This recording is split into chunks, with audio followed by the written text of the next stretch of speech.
Olá, sejam muito bem-vindos ao Podcast, o podcast da CAT Investimentos. Eu sou Caio Leonan, sócio e líder comercial aqui na CAT, e terei o prazer de apresentar para vocês hoje Cauê Pinheiro, estrategista do Banco Safra, que atende hoje o time de renda variável da CAT e todos os demais times com estratégias diárias. Cauê, obrigado pela visita, é um prazer receber você. Acho que a viagem não foi tão longa, porque somos vizinhos. Novamente, muito obrigado pela presença. Obrigado, Caio. Exatamente, a gente está bem perto aqui, né? Isso bem bom. Eu que agradeço aí o convite, né, para eu participar desse podcast, aqui é sempre um prazer, tá? Eu acho que a gente vai ter um bate-papo bem bacana hoje. Cauê, acho que antes da gente entrar no assunto de hoje, queria conhecer um pouco mais de você, um pouco mais da sua história. Conta pra gente. Tá legal. Bom, eu tenho 17 anos de experiência, né, nessa função, basicamente, né? Eu comecei como analista de investimento sell-side, focado no setor de consumo e varejo. Tive aí cerca de 7 anos de experiência e aí eu passei para a parte de estratégia de investimentos. Eu estou desde então, desde 2013, nessa função, né, de estratégia de investimentos. No Safra, trabalho desde 2019, fazendo a estratégia de investimentos lá da corretora, então a gestão das carteiras da corretora, a análise de fundos imobiliários, atendendo tanto o B2C quanto os próprios clientes internos do Safra, né, os traders e também clientes externos. Então, a gente tem uma atuação, né, eu tenho uma atuação, de certa forma, ampla, que nos traz aí um bom desafio, né, para o dia a dia. Acho que é mais ou menos isso aí o que eu tinha para falar da minha experiência, tá? Não, show de bola. Acho que, Cauê, sempre que a gente tem um papo com analista e estrategista, vocês não acabam fugindo da pergunta qual é o papel do ano, qual é a melhor recomendação. Mas antes disso, é importante a gente falar das projeções de cenário, né? Qual é a visão do banco hoje, do time de estratégia, tanto falando aqui dos principais focos, né?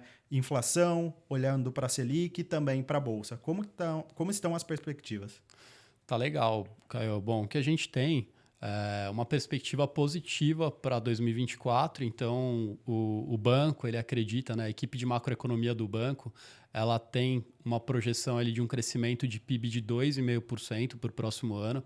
Então, essa visão fica um pouco mais otimista do que o consenso de mercado tem, tá? Se a gente olhar ali a pesquisa Focus, ela projeta 1,5% de crescimento para o PIB. Tá? A gente acredita que a Focus está errada, tem espaço para revisão para cima, né, nas estimativas dos outros economistas. A gente deve ter um impulso bastante grande no próximo ano do crédito. Então, os juros mais baixos eles devem favorecer a concessão de crédito, né? Só de consignado a gente deve ter aí um crescimento da carteira de crédito de consignado de cerca de 60 bi de reais. Então, é bastante relevante. Então, a gente vai ter, por conta disso, uma melhora do ambiente de consumo, né? Juros mais baixos, além dele impulsionar o crédito, ele vai liberar renda para a população e a população vai conseguir consumir mais. Então, e esse deve ser um dos impulsos para a economia. Uma perspectiva de crescimento melhor para o PIB vai também, combinada, né, com essa taxa de juros mais baixa, vai proporcionar um nível de investimento mais forte.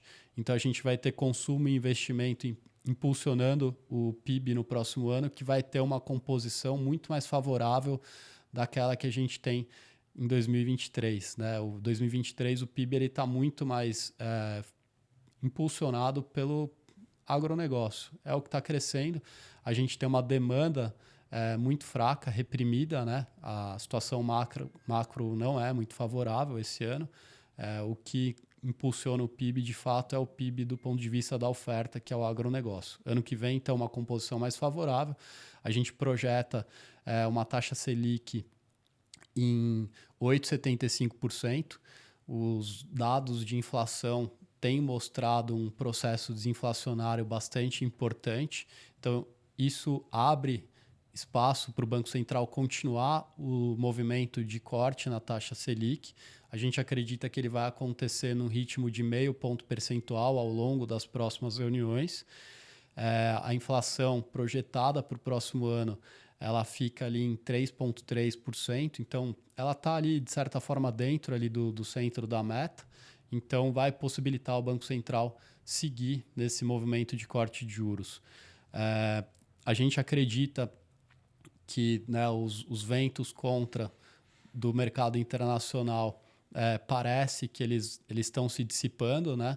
Então havia um risco, né, recentemente de o Banco Central não conseguir levar a taxa para esse patamar de 8,75% por conta da forte alta, né, nos yields das treasuries, mas a gente tem notado nos últimos dados ali dos Estados Unidos a inflação cedendo, mercado de trabalho também desaquecendo, então a gente segue bastante confiante de que o Fed não vai subir mais juros, a taxa lá já fechou um pouco, né? A curva de juros lá fechou um pouco.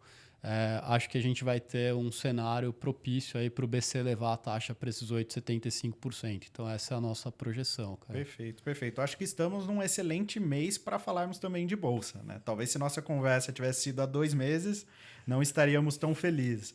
Mas conta para a gente também a projeção do Ibovespa, como o banco vê, e também já linkando nos principais setores, né? Uhum. Não, legal. Bom, o que a gente tem de projeção para o Ibovespa para o final do ano que vem é de 142 mil pontos, tá?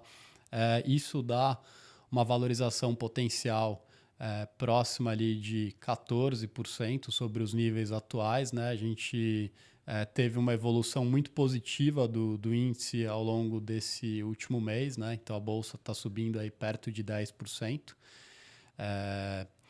Mas a gente acha que tem setores que vão ter uma performance muito superior a esses 14%.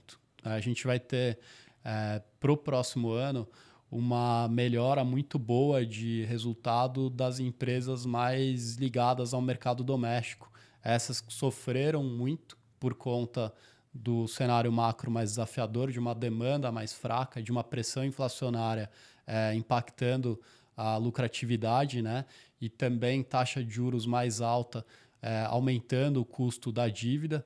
Então, a gente vai ter uma reversão, né, desses fatores, uma melhora desses fatores. A inflação está bastante contida, taxa de juros caindo, impulsionando demanda e reduzindo o custo financeiro das empresas. A gente vai ter um bom crescimento de lucro, principalmente para essas empresas mais ligadas ao mercado doméstico. Então, setorialmente falando, a gente gosta bastante do setor de shoppings, do setor de transportes, do setor de saúde também. A gente enxerga uma boa perspectiva, né, de crescimento, né? Eles estão partindo de uma base baixa ali de resultados, né? Foram impactados bastante nos últimos anos. Consumo e varejo também deve ter um crescimento muito grande. Educação, tecnologia, de uma maneira geral, essas empresas aí focadas aí nesses setores mais cíclicos ligados ao mercado doméstico vão ter um maior impulso de crescimento de lucro.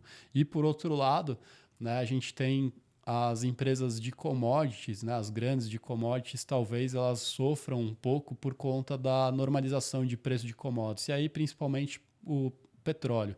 Então, o petróleo hoje está na casa ali de $80 o barril. A gente deve ter uma desaceleração, né, do preço do petróleo, porque Estados Unidos vai crescer menos, né, ele é um grande consumidor de petróleo. Então, a gente pode ter um mercado um pouco mais desbalanceado, né? Vamos ver o que os grandes produtores vão fazer, se eles de fato vão regular um pouco melhor aí o mercado. Mas, assim, commodities que foram bem nos últimos anos, né? Esses setores aí ligados a commodities foram bem nos últimos anos, eles ainda devem continuar entregando bons resultados, mas não com um grande impulso, com o mesmo impulso que a gente viu lá atrás, tá? Então, resultados mais contidos, mas ainda bons resultados. Perfeito, perfeito. Acho que você até comentou um pouquinho sobre o movimento do Fed lá fora, né? Acho que uma notícia, de certa forma, diferente, para não dizer preocupante em outubro, foi o volume de retirada de capital estrangeiro da Bolsa Brasileira. Conta pra gente, qual é a visão do banco sobre isso? Acho que um pouco desse movimento é até normal por conta da taxa de juros lá fora, mas a expectativa é de retomada desse capital? Não, boa pergunta, Caio. A gente viu de fato essa saída de capital estrangeiro. Nos últimos dias, né, o fluxo já se tornou um pouco mais favorável, né, para o nosso mercado. Acho que a gente teve o alívio, né, da curva de juros lá, trazendo recurso para cá, né, possibilitando essa entrada de recurso aqui no mercado doméstico. A gente acredita que sim, que o fluxo do estrangeiro ele pode continuar vindo para o mercado doméstico. Por quê? A gente tem uma bolsa, em termos relativos, quando a gente compara com as bolsas pares, né, e aí pegando a América Latina aqui, a bolsa brasileira é uma das mais baratas, ela está com um dos maiores descontos, né, para a média histórica. A gente tem um início, né, de um ciclo de flexibilização monetária, então o BC está cortando juros, ele deve continuar esse movimento até meados para o final do ano que vem. Então a gente tem um corte de juros bastante relevante, aí de mais de 5 pontos percentuais, que vai levar a taxa para abaixo de 9%. E a economia vai ter uma composição, o crescimento da economia vai ter uma composição muito mais favorável, o resultado das empresas vai crescer. Esse ano a gente teve, o Ibovespa teve contração, né? Vai ter uma contração de lucros na comparação ano contra ano, mas ano que vem a gente já começa a ter crescimento de lucros, né, para o Ibovespa e acelera esse crescimento em 2025. Então, eu acho que esse cenário faz com que o Brasil seja atrativo para o investidor estrangeiro. E aí o local, ele vai ter que, né, o institucional local, e aí fundos de ações, fundos multimercados, fundos de pensão, eles devem ter que buscar maior rentabilidade, né? Os multimercados, os fundos de pensão, então juros mais baixos vão fazer com que eles tomem mais risco e eles vão ter que vir para a bolsa invariavelmente. Então, essa combinação de fluxo do estrangeiro com o fluxo do local vai impulsionar o Ibovespa, vai trazer fluxo aí para o mercado e vai fazer com que a bolsa suba de patamar. Perfeito, perfeito. A gente sabe que o movimento de queda de juros naturalmente fornece ali um cenário para determinados ativos, né? Uhum. Fundos imobiliários, fundos multimercados são alguns dos que se beneficiam disso. Qual a visão de vocês, pensando em gestão de portfólio mesmo, como o investidor pode escolher ou quais são os melhores ativos para acompanhar esse movimento ali em um cenário de queda de juros ali em um ano, como você mesmo disse, a gente está falando de algo perto de 5 pontos percentuais. Então, eu acho que os multimercados, de fato, eles são um bom veículo, né, para o investidor poder capturar, né, essa melhora de cenário, né, porque ali ele tem um gestor profissional que está acompanhando as mudanças de cenário e que vai aproveitar as oportunidades. Então, acho que o multimercado, de fato, é um bom veículo para ele se expor. Os fundos de ações também são uma boa alternativa. E o investimento direto em ações, em fundos imobiliários, esses ativos costumam performar muito bem em momentos de corte de juros, de crescimento de PIB, e é o momento que a gente está prestes a viver. Então, né, a gente já está vivendo o corte de juros, mas a aceleração do crescimento deve vir na sequência, vai ser uma segunda derivada, né, desse corte de juros. Então, a gente vai ter a aceleração do crescimento impulsionando o resultado das empresas e deixando o valuation delas aí mais atrativo do que eles já estão agora. Então, eu acho que esses são os principais veículos aí para quem quer se beneficiar desse cenário de juros mais baixo. Perfeito, perfeito. Acho que é um pacto dos analistas e estrategistas. Vocês não podem dar nenhuma informação além disso, além do cenário de classe, etc. A gente sempre tenta extrair um pouco mais. Acho que o papo aqui hoje é sobre Brasil, então a gente trazer um pouco ali do momento atual e projeção para 2024, mas acho que a gente não pode deixar de mencionar a mudança política que aconteceu em um dos nossos vizinhos e principais parceiros comerciais nas últimas semanas, né? Que foi a eleição do Javier Milei. Queria ouvir um pouquinho de você sobre isso, com essa mudança política. A gente sabe que as propostas ali, até certo ponto, são de difícil execução, mas qual a posição do banco? Tá, bom, o que a gente enxerga é que, de fato, né, as propostas, como você bem comentou, elas não devem ser fáceis de execução, tá? O Javier Milei, ele tem hoje pouco apoio, ele não tem a maioria, né, no Congresso argentino. Então, hoje a oposição é quem tem a maioria e tem os principais cargos lá. Então, dificilmente eles vão conseguir aprovar grandes coisas nesse início, tá? Eu acho que vai ser um desafio, tá? Não dá para a gente cravar que eles não vão conseguir aprovar nada, mas eu acho que vai ser um desafio eles aprovarem coisas muito impactantes. Mas eu acho que a tendência, né, pode ser bastante favorável dessa troca de governo, porque é um governo que ele deve tentar enxugar os gastos, ele vai enxugar o governo, e a Argentina está precisando justamente disso, né? Eles têm um governo bastante inchado, eles têm que tentar caminhar para zerar o déficit, para equilibrar, né, as contas do governo, e eu acho que, né, o direcionamento que o novo presidente tem está alinhado com isso. Então, ele deve enxugar o país, a estrutura do governo, e eu acho que isso pode trazer uma melhor perspectiva para crescimento da Argentina. Ele deve abrir a economia, né, de uma forma mais forte. Isso eu acredito que tende a ser positivo do ponto de vista de crescimento econômico, de perspectiva de crescimento econômico. Não vai ser fácil, como eu comentei, mas a perspectiva é favorável. Tá? Perfeito. Estamos gravando logo após o resultado das eleições. O mercado já sinalizou favoravelmente, né? Principalmente com a tranquilidade na transição. Aparentemente vai ser algo que era uma preocupação do mercado a princípio, né? Bom, Cauê, acho que informações ou nomes de ativos é muito difícil de tirar de um analista ou de um estrategista, né?